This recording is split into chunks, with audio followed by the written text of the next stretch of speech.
the thing that inspired me to make this video is something I have been thinking about doing for a while, but I got this t-shirt from a contest recently. I don't know if you can read it, but it says, I got 99 problems, but a perm ain't one. And it kind of made me want to do this video, because I hear a lot of people blame stuff on their natural hair, or make excuses, or complain about their natural hair, and, you know, don't blame it on the natural hair. That's all I'm saying.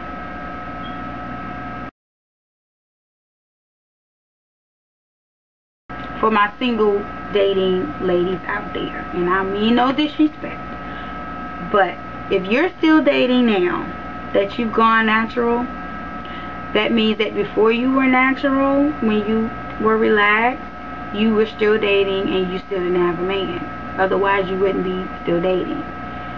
So going natural really isn't really affecting your dating game that much, because your dating game wasn't really that successful before, or you wouldn't still be dating. You see what I'm saying? Don't blame the fact that you have natural hair and maybe less men, you find that less men approach you as, it's the natural hair. Okay, maybe it is, maybe it isn't. Maybe it's the confidence level that you're exuding, because you're not really feeling yourself with your natural hair. Because one thing I know about most men is that they are attracted to a confident woman just as much as the woman's physical appearance. So, you know, get some swag with your natural hair and just go out there and rock it, and you will attract the men that you want to attract. You know, if you're dating, just because you're finding that less men approach you, that might be a good thing. That's weeding out the ones you don't want, because why do you want to attract a man that's not interested in you and your authentic self? If you want to go natural, you just narrow down the men, and that's fine. So you narrow down the men, great. That means a man that does approach you, number one, he is not that superficial. That's probably not the man you want. If you find a man that you think is nice looking, and you sitting there waiting for him to approach you, maybe he ain't approaching you, so approach him with your fro, with your TWA, and see what happens. Okay, now if you're already in a relationship, you're married, or just in a relationship, and that man is giving you grief about your hair, that's a whole nother issue. Like, that has really nothing to do with natural hair. That's about that man supporting you and what you want to do. Because if you have discussed with him why you want to go natural and he ain't supporting that, that's a whole nother issue. You know what I mean? That's really another issue that's outside of natural hair. Don't blame it on the natural hair. Natural hair, the kinkier your hair is, the drier it's going to be. And here's why. Our scalp produces an oil naturally.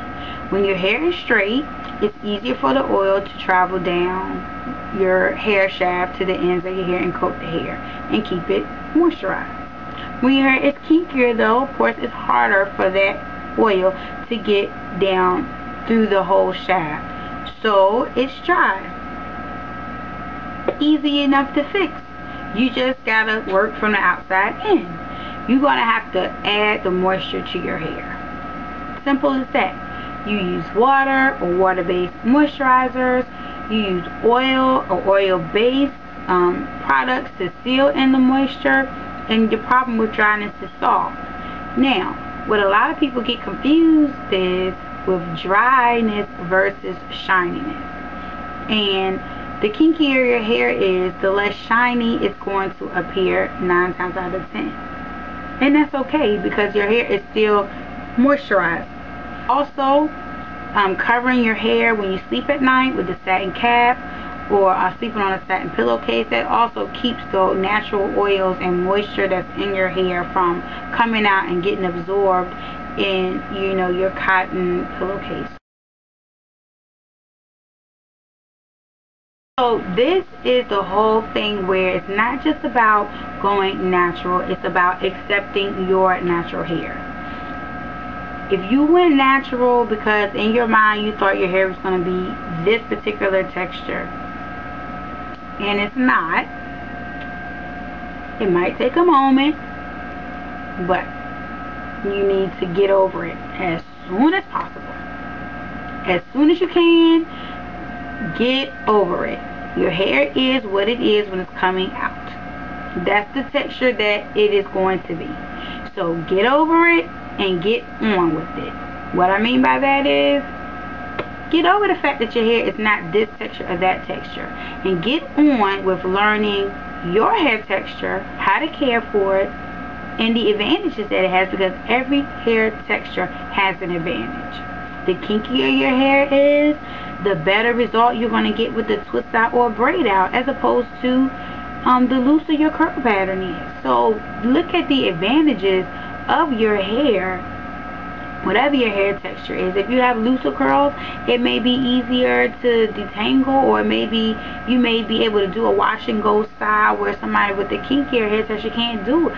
Each texture has its advantage. So the sooner you stop obsessing or worrying or complaining or blaming the fact that your hair texture isn't like this, on why your natural hair journey you're struggling, you will be able to find the good things about your hair texture, and your natural hair journey from that point on will be a breeze. That's what it's all about, learning your hair, your texture, and how to care for it. Just make it happen. This is kind of a good excuse. You know, this is really a good reason why you may be struggling in natural hair journey. You just don't know how to do hair. You've never done it before. You've always, you know, maybe gone to a salon where they have been the main caretaker of your hair. One thing you can do is swap out your regular stylist with a natural hair stylist. Some stylists that style relaxed hair, they also work with natural hair. So you may be able to find someone that does that, or go to a natural hair stylist in a natural hair salon and let them style your hair. One thing about a good stylist though is they will educate their clients. So if you're going to someone that's doing your natural hair, they should be able to give you some education that you can take home and you can do on your own hair. Also, you have what you have right now, what you're watching right now, YouTube. This is a great resource to not only learn about how to care for your hair and have healthy hair, but also many tutorials on styling and everything you can think of when it comes around your natural hair. Time is your issue. You feel like the styles that I see that I like, it will take so much time, and I don't have that time. You know, easy solution. You might not be able to do those styles. Do something else. There's a lot of styles that I like, but I just don't want to take the time that it takes to do them. So I find other styles that don't take that much time. And, you know, maybe one day when I do have the time, I might try that style. But for the most part, I keep my routine very simple, and so it doesn't take up a lot of time. Once you get your routine down pat, the sooner you do that, that's going to cut down a lot of the time that you might be spending on doing your natural hair, maybe researching products and stuff like that. Just try to keep it simple.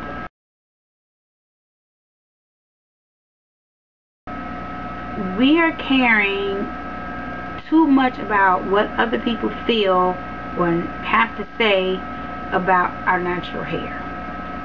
It's not about them. It's about you and how you feel about it.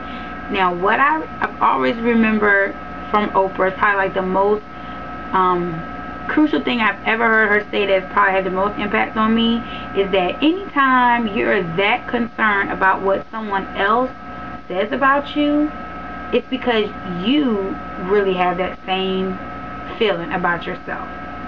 So if you're so down that, oh, people don't like my hair and they made a comment and they made a negative comment, if that really bothers you, don't worry about them.